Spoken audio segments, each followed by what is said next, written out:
This is a Yamaha Venture 500. I'm going to show you how to replace the hyfax in it. So first thing you want to do, get some heat going for sure. Get the rear end lifted up so we got the track off the ground, because there's a couple screws up here that we're going to have to get to.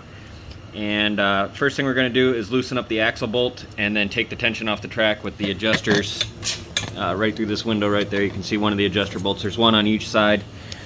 And then I'll show you a few tricks to get the hyfax out of there. So let's get this axle bolt loosened up. You have to hold the far side with a 17mm wrench. This side's a 19mm nut.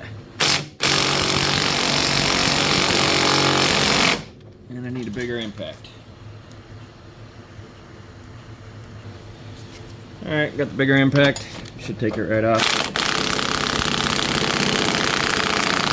Wow, that's pretty tight. But it's also cold out here and this battery needs charge. So now I've got that loosened up.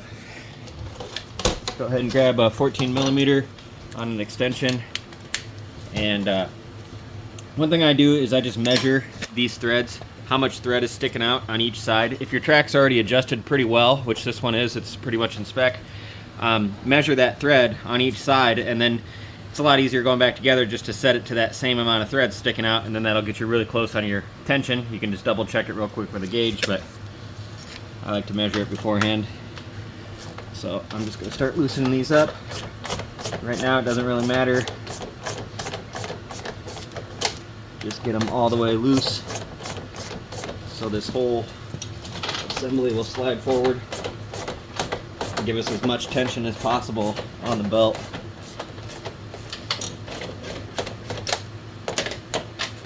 I'm just going to take these right to the end of the threads pretty much.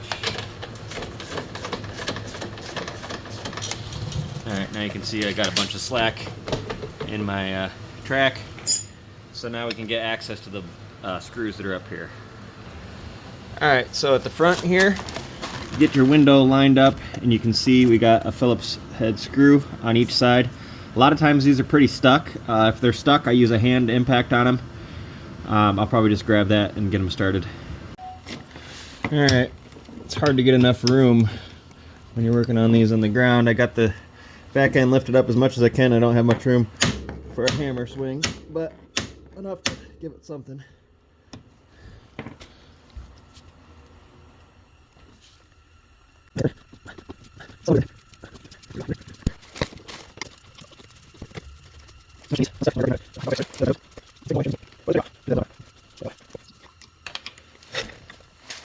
Alright, one side out. Now same thing on the other.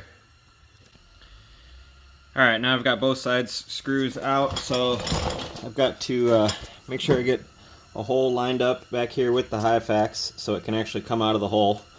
That's pretty close. And then you're going to start tapping this hyfax backwards. Now I'll use a chisel. You have to be careful with the chisel, because as you dig into the hyfax, once you go,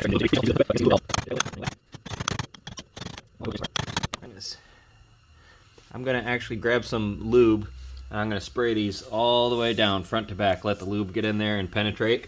That'll help them want to slide. Alright, I got them all sprayed down. So actually a pry bar works really well for this because of the angle. I used to have a shorter one, but I've lost it somewhere along the way. But still, if you take this angled head, it does a good job of getting in there, and it's a little less sharp than a chisel.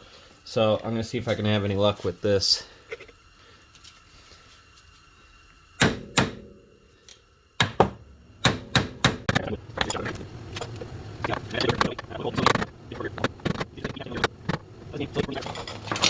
Until we get them sticking out of the windows here in the track.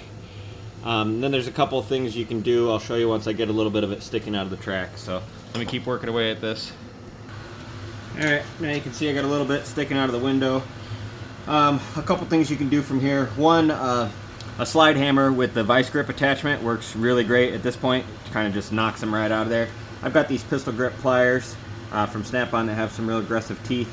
At least the pistol grips give you a good way to pull on it. Let me see if I can make any progress with these.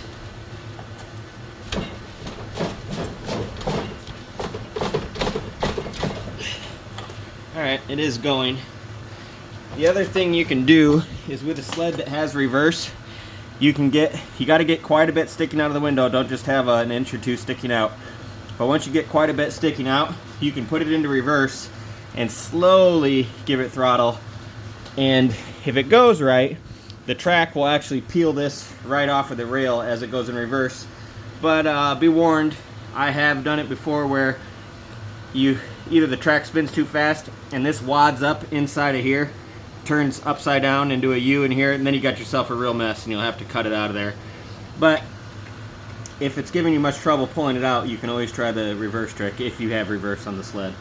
So from here, it's still moving, so I'm going to try to keep pulling on it and see what I can do. Alright, I got it sticking out quite a ways, but it's slow going, so I'm going to go ahead and get it smoky in here, fire it up, and put it in reverse, see if I can't peel it right off of there.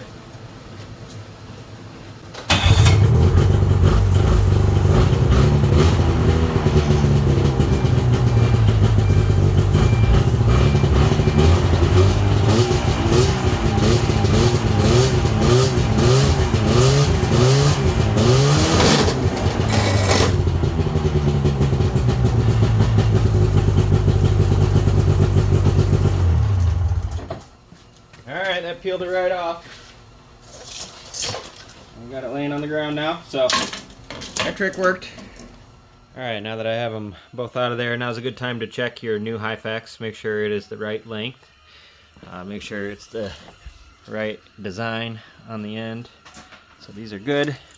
So now I'm going to coat that in silicone spray and get it started on the rail. And you got to make sure that you're nice and on the rail, otherwise it'll slice off a portion of it and mess you all up. Alright, so I've got this started on the rail. Like I said, you just want to make sure you're putting that on by hand before you start tapping it in with the hammer to make sure that you're completely over the lip right there and you're not peeling it apart. So I'm going to coat this down with some silicone spray. It's just going to help that slide in. Now I'm going to start tapping it in.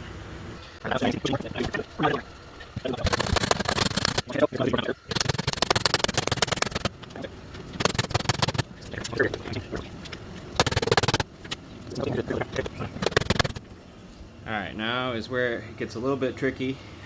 What you can do is take a chunk of your old hyfax. I've got a cutter that cuts these really nice, so I'm going to cut off about a foot of it and use that as a tool to help push that on the rest of the way. So I'll show you how to do that. Alright, so this is a chunk actually I had in my toolbox, so I'm going to go ahead and use this. But you just butt this right up against the end and use that as your pusher. Because as this gets to the last little bit, you can see it's pretty tight through that window. And you can't just hit it with the hammer anymore. So you need something to be able to make contact with it and push it onto the rail.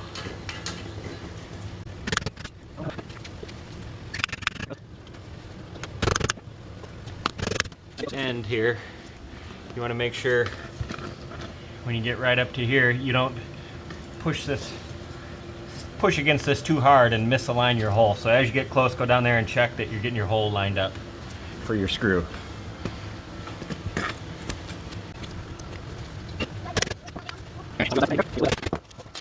Got it all the way pushed up here, so now it's just a matter of getting that screw back in, and then same thing for the other side.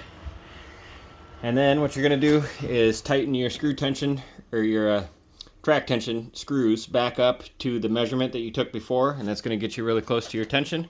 And then spin it a few times, make sure it's not walking left or right, and make your final adjustments. And that's it for replacing hyfax. Thanks for watching.